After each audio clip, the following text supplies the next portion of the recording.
Hello everyone, welcome to this channel.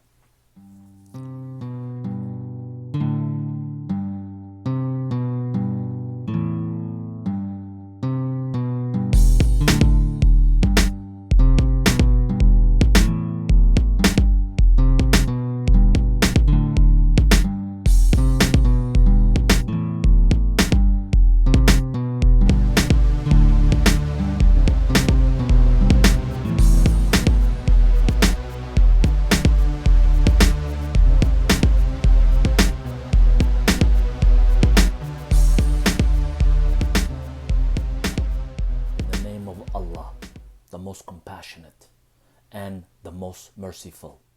Praise be to Allah, the Lord of the world, Master of the Day of Judgment. Please guide us onto the right path, the path of the ones you favored. O Allah, guide us on the righteous path. Guide us to the truth. Bless all of us that are here now and are listening. Help us to join together as one.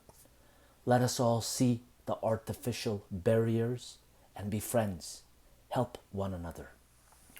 I bear witness that there is no God but Allah. Amen. With our prayer over, let us begin our talk today. What is our talk today about, you ask? It is about Sheikhul Islam, Ebussuud Efendi, the religious leader of the Ottoman Empire during Sultan Süleyman's rule. We said this before, I would like to repeat. These talks are just reviews of the important characters from the past. By no means what we're trying to do in these talks is to insult these characters from the past. That is not our intention. What we're trying to do is bring forth information and let people listen and learn from these talks. Plus, these talks are in English. What we're doing also is bringing forward characters from the past, characters that you might not have heard before in the Western world. These characters are from the Ottoman Empire or around that part of the world. Yes, so that is our intention. No way are we trying to insult any of these individuals. We're here to learn and develop ourselves. Another thing I would like to mention is this individual today, Sheikhul Islam, also is part of the talks in the category of Prince Mustafa. This is, I believe, number 7 talk, where the talk will be about a certain individual, but it'll encompass Prince Mustafa in the talk. It has something to do with Prince Mustafa. Therefore, the focus is on Prince Mustafa's life and the characters around him. And there are many important characters. One of them being is Sheikhul Islam, Ebussuud Efendi. Sheikhul Islam was the religious leader in the Ottoman Empire. His duty was to translate the Quran, the holy book of Islam, and apply laws based on what was written in the book. Basically, that's what his role was. After saying that, now let us begin the life of Ebussuud Efendi. Let me check my notes. He was born in 1490. Passed away in 1574, which made him 84 years old. He was the Sheikhul Islam of the Ottoman Empire during Sultan Süleyman's time for 30 years. He was the religious leader under 2 sultans, one being Sultan Süleyman, the lawmaker, and Sultan Selim. He was the religious leader for 22 years under Sultan Süleyman and 8 years under Sultan Selim. He passed away on August 25th, 1574. He was the 13th religious ruler of the Ottoman Empire. So there was 12 before him, and he was the 13th. His real name was Ahmed bin Muhammad, and his nickname was Ebussuud Efendi. Efendi in Ottoman Turkish or Turkish means sir. So when you see Efendi written behind somebody's name, that just means it's Hassan sir, or Ahmed sir, or Muhammad sir. Ebussuud Efendi means Ebussuud sir. That's all that means. He was born in the city of Iskilip and passed away in Istanbul. He's buried in Eyüp of Istanbul. For those who have listened to the prior talks, I'm from Fatih, which is the neighborhood over from Eyüp. Eyüp is a very old district of Istanbul. It is on the European side of the big city, and it is nestled on the shores of the Golden Horn water inlet. In Turkish, that's Haliç. So very old area. For those who have been to Istanbul or have not, it is a sight to see. You will see trees that's been there for hundreds of years. You'll see buildings that have been there for, I'm going to say hundreds, but there are a few that have been there for thousands of years, because prior to the Ottoman Empire conquering this area was the capital city of the Byzantine Empire. Therefore, there are buildings there that have been there for, I'm going to guess, close to 1,000 years. I do recommend, if you're ever in Istanbul, to trek out of the touristy areas and go to some of these old areas of Istanbul. The touristy areas are close to this area named Eyüp, but you will need to get there. Not a lot of people trek out of the touristy areas and go to these other parts of Istanbul. I do recommend for you to check this area out. Sheikhul Islam Ebussuud Efendi, the religious leader of the Ottoman Empire during Sultan Süleyman's time, became an imam at the age of 26. That is a very good accomplishment, because that means at the age of 26 you have almost memorized the Quran, you have a working knowledge of the Quran, and you can interpret and explain what is in the book to people when they have a question. So I find age 26, at that early age, becoming a imam is very good. In the year 1532, at the age of 32, makes him 42 years old, he became the judge of the city of Bursa.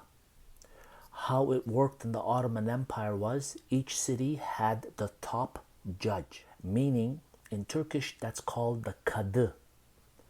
If there was a dispute between two individuals, they would stand in front of the judge, explain their situation, and the judge or the kadı would decide on the outcome. That is also a very good accomplishment for a 42-year-old being the judge, the top judge of a city. Very good. Only 1 year later, he was promoted to being the kadı of Istanbul, the top judge of the capital city. So imagine that. You are 43 years old and you are the top judge of the capital city of the mighty Ottoman Empire. At the age, no, let's give the date first. In the year 1545, at age 55, he became the religious leader of the Ottoman Empire. That's impressive. At age 55, you are the religious leader of the Ottoman Empire. That's pretty good, I think. Sultan Süleyman built the Süleymaniye Mosque in Istanbul. Süleymaniye Mosque was built on behalf of Sultan Suleiman, and the first rock in the foundation of the mosque was placed there by Ebussuud Efendi. Sultan Suleiman and Ebussuud Efendi had a very good relationship. Therefore, him putting the first rock of Süleymaniye Mosque, which still stands in Istanbul, very good.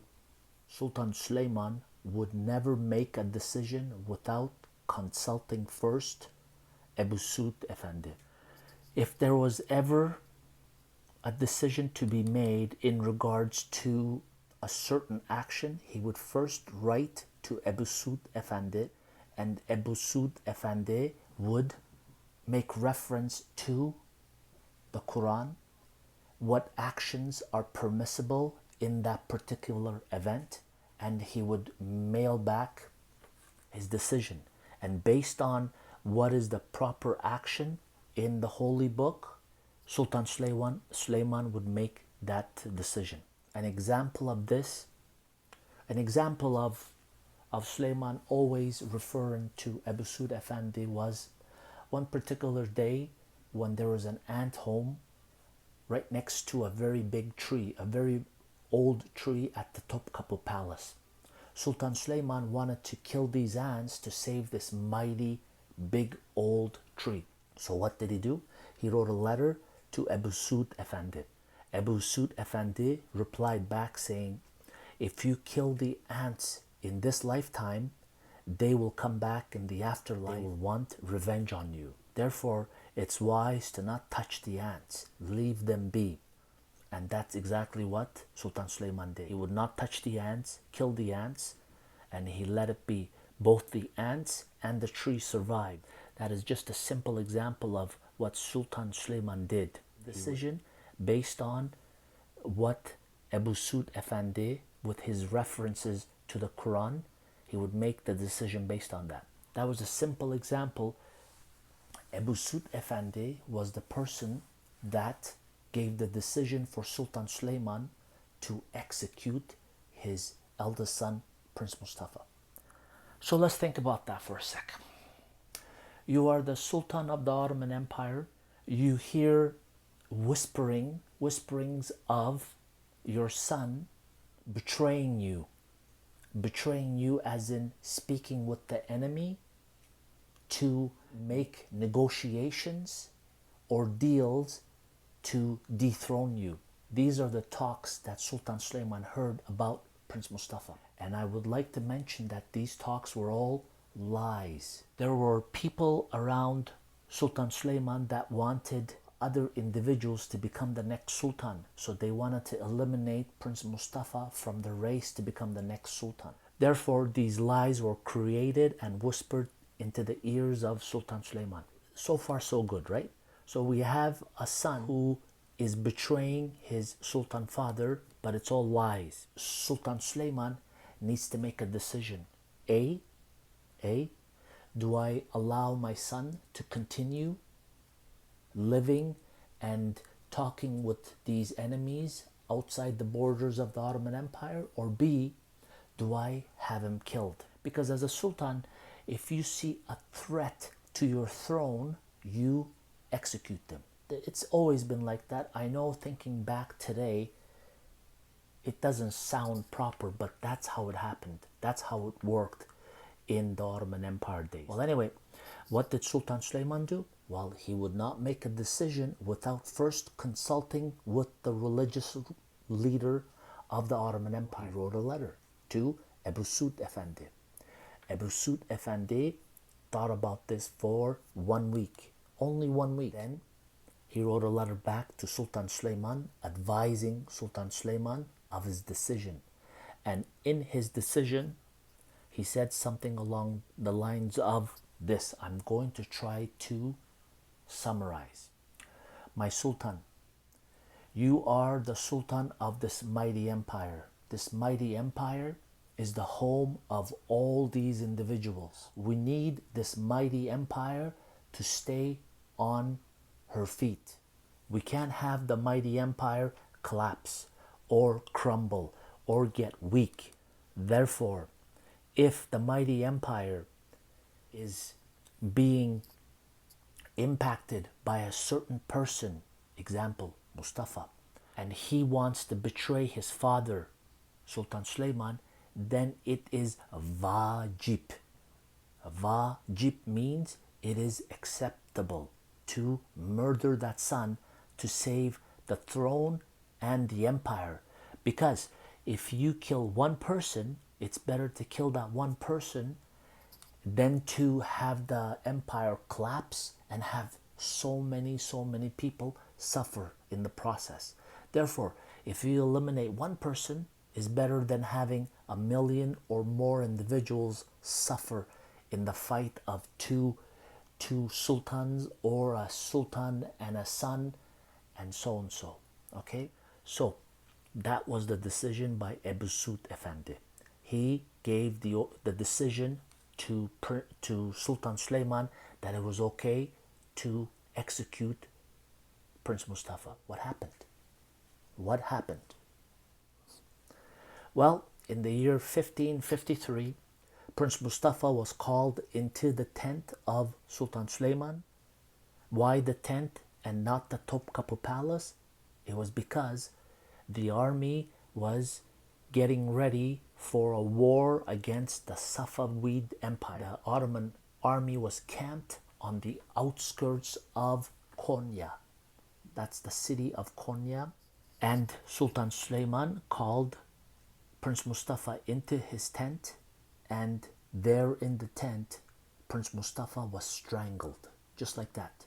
He walked into the tent, and he had 6 Janissary army individuals jump on him and strangle him. In the Ottoman Empire, if you needed to kill one of the members of the family, okay, you did not spill blood. Imagine that. It's not good to spill somebody's blood. Therefore, they choked him to death. That's how it happened. It's sad, isn't it? When Sultan Suleiman passed away in the year 1562, what is that, 9 years after having Prince Mustafa executed, Sultan Suleiman passed away 9 years later. And the janazeh prayer, what is that? In Islam, when somebody passes away, there's a prayer before that person is buried. Well, that prayer was completed by Ebussuud Efendi, which is a very big honor for someone to do the prayer on that individual that passed away. The prayer services before the individual is buried was completed at the Fatih Mosque. This is the area that I was born in. I was born about 4 or 5 blocks away from this mosque. It's a very old area. We spoke briefly about Eyüp district of Istanbul. Well, Fatih is the next district over. These areas are just unbelievably old. Awesome character. It just smells history. Anybody is listening to this and they're contemplating going to Istanbul, please try to find a way to exit out of the touristy areas and just find a way to get to these areas named Fatih or Eyüp. They're actually not very far away from the touristy areas. If you were to Google the Fatih Mosque, you'll see exactly where it is. It's probably a 40-minute walk from the touristy area, or a 10-minute bus ride or a taxi from those areas. So I highly recommend you going and checking those areas out. Okay, so back to the prayer service for Sultan Suleiman. When Sultan Suleiman was buried at Süleymaniye Mosque, so remember, his services were held at Fatih Mosque, but he was buried at Süleymaniye Mosque, which is about a 50-minute walk. Okay, so they must have had Sultan Suleiman carried over to Süleymaniye Mosque. That's where his türbe, in Turkish is türbe or tomb in English. That's where he's buried. Well, the story goes Ebussuud Efendi was in charge of the burial when Sultan Suleiman was placed in the grave. one of the Janissary soldiers, he put a small box, a wooden box, right by the feet of Sultan Suleiman. So Ebussuud Efendi, seeing this, said, "Hold up, young man, what are you doing?" Well, the Janissary answered, "I'm putting this box because Sultan Suleiman wanted this box to accompany him to the afterlife." Well, Ebussuud Efendi objected and said, "Look, that is not allowed in Islam. In Islam, you're born naked and you go to the other side without any belongings, with nothing. You come naked, you go naked, okay?" Yeah. Ebussuud Efendi said, "Take that out." So the Janissary soldier took the box out and gave it to Ebussuud Efendi. Well, Ebussuud Efendi looked inside the box. Inside the box, there were letters. There was 70 letters, and he opened one of the letters and it had his own signatures on them. So he opened another one, another signature.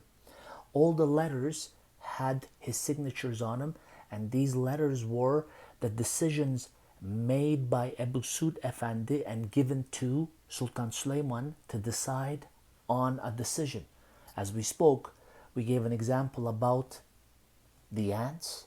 We gave an example about Prince Mustafa. So he based his decisions with the information given to him by Ebussuud Efendi. And there, what Ebussuud Efendi said is very, very interesting. He said, "Oh Sultan Suleiman, in this lifetime you are saved, but what about us?" Meaning, well, this sentence here, you can talk about this for quite a long time, but what he meant there was, since Sultan Suleiman wanted to take these letters to the afterlife to say, "Look, I made my decisions based on the religious leader of the Ottoman Empire. Therefore, I have no sins on these decisions." That's the rationale, right? And then Ebussuud Efendi's comment of, "What about us?" Well, what he's trying to say there, Sultan Suleiman made his decisions based on somebody else, but I made those decisions. So are my decisions right or proper? When I meet the Almighty one day, have I done justice in this lifetime with the decisions that I made? So it's kind of an ironic, it's a very interesting comment that makes you go, like that rap song. It makes you think, does it not? The decisions that we make in this lifetime, whether they're correct or not, and will obviously pay for in the afterlife. Well, I believe that's it for Ebussuud Efendi. I appreciate everyone listening. How did I do? Please comment. Please subscribe to this channel. Please hit that bell button so you'll be notified of future videos. I do appreciate comments, and it shows to me that there are people out there that are liking this, and it gives me the initiative to continue doing these, as I believe they're important. Give this information in English about characters that are not necessarily known in the Western world. Again, thank you very much everyone for listening. Thank you for taking the time to listen to the entirety of this video. I hope I've done it justice, and I hope you have learned something. If you have any questions about the subject matter, please let me know. It is an area that I think I know a bit, or more than a bit, that I can help out if you need to know. I'll just leave it at that. Therefore, I'll do the prayer again. In the name of Allah, the most compassionate and the most merciful. Praise be to Allah, the Lord of the world, Master of the Day of Judgment. Please guide us to the right path, the path of the ones you favored.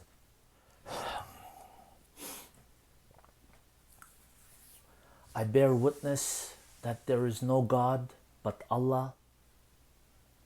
Ameen. Thank you, everyone. Awesome. Thank you, everyone. Have an awesome day. Bye-bye.